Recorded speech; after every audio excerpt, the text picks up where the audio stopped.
राष्ट्रीय स्वयंसेवक संघ विश्व का सबसे बड़ा सामाजिक संगठन है।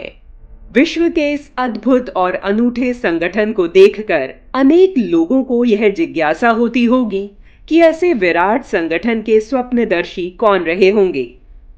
आज के इस वीडियो में हम आपको बताएंगे उस महापुरुष के बारे में जिसने अंग्रेजी दास्ता काल में मां भारती के खोए हुए वैभव को पुनर्प्रतिष्ठित करने का स्वप्न देखा था, जिसे हम राष्ट्रीय स्वयंसेवक संघ के रूप में साकार होता देख रहे हैं। हम बात कर रहे हैं एक ऐसे क्रांतिकारी की जिसने आजीवन अविवाहित रहते हुए राष्ट्र सेवा का संकल्प लिया। वह कर्मयोगी और कोई नहीं, राष्ट्रीय स्वयंसेवक संघ के संस्थापक स्वातंत्र्य वीर डॉक्टर केशव बलिराम हेडगेवार थे। बाल्यकाल और स्कूल से जुड़ी अनेक घटनाएं राष्ट्र के प्रति उनकी भक्ति को अभिव्यक्त करती हैं। हाई स्कूल के विद्यार्थी केशव का समय क्रांतिकारियों के बीच ही बीतता था। बंगाल के क्रांतिकारी माधव दास के नागपुर आने पर तरुण केशव को ही उनको भूमिगत रखने की जिम्मेदारी दी गई थी। इसी तरह अलीपुर बम केस में फंसे क्रांतिकारियों के बचाव के लिए साथी क्रांतिकारियों द्वारा जब धन संग्रह किया जा रहा था, तब केशव के पास नागपुर में संग्रह की जिम्मेदारी थी। उस छोटी सी आयु में ही उन पर सीआईडी एवं ब्रिटिश पुलिस की निरंतर निगरानी थी।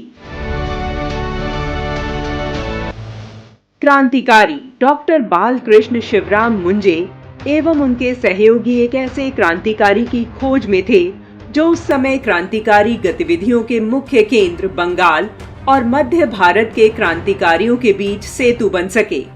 इस काम के लिए उन्हें केशव उपयुक्त लगे। सबने मिलकर केशव के कलकत्ता जाकर नेशनल मेडिकल कॉलेज में अध्ययन करने एवं अपेक्षित क्रांतिकारी गतिविधियों से जुड़ने की व्यवस्था की। उन्हें क्रांतिकारी पुलिन बिहारी दास के हाथ के नीचे कार्य करने के लिए कलकत्ता भेजा गया। ब्रिटिश सरकार उस समय लगभग 50 प्रतिबंधित क्रांतिकारी संगठनों के संचालकों एवं कार्यकर्ताओं की धरपकड़ करने में लगी हुई थी। इन संगठनों में अनुशीलन समिति पूरे बंगाल में सर्वाधिक लोकप्रिय एवं संगठित क्रांतिकारी संस्था मानी जाती थी। बंगाल के सभी प्रसिद्ध क्रांतिकारी इससे जुड़े हुए थे। युवक केशव शीघ्र ही अनुशीलन समिति के क्रांतिकारियों में प्रसिद्ध हो गए। क्रांतिकारियों के बीच हेडगेवार का छद्म नाम कोकेन था और वह शस्त्रों के लिए एनाटॉमी शब्द का प्रयोग करते थे। समिति की अति गोपनीयता के कारण समिति में डॉक्टर हेडगेवार की भूमिका से संबंधित उपयुक्त सामग्री का अभाव है, परंतु समिति से जुड़े प्रमुख क्रांतिकारियों के लेखन एवं संस्मरणों में उनके क्रांतिकारी जीवन का वर्णन मिलता है। अपने 5 वर्षों के कलकत्ता प्रवास में हेडगेवार वहां के राष्ट्रवादी नेताओं एवं क्रांतिकारियों के बीच निडर एवं कुशल प्रबंधन वाले देशभक्त के रूप में लोकप्रिय थे। सन 1910 से 1915 के बीच बंगाल से बड़ी मात्रा में हथियार मध्य प्रांत भेजे गए थे। इस समायोजन में डॉक्टर हेडगेवार की महत्वपूर्ण भूमिका थी। संदेह के चलते नागपुर पुलिस ने डॉक्टर मुंजे और उनके घर की 2 बार तलाशी ली, लेकिन अंग्रेज पुलिस को बिना किसी प्रमाण के खाली हाथ लौटना पड़ा।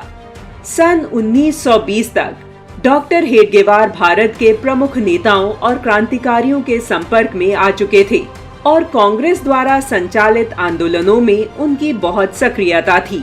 वे जेल भी जा चुके थे। वैभव संपन्न राष्ट्र का स्वप्न देखने वाले इस महान क्रांति दृष्टा ने वैभव संपन्न भारत के निर्माण हेतु एक ऐसा संगठन स्थापित किया जिसमें प्रशिक्षित होने वाले लाखों स्वयंसेवक एक क्रांतिकारी के समान जीवन के प्रत्येक क्षेत्र में समर्पण भाव से कार्य करते हैं।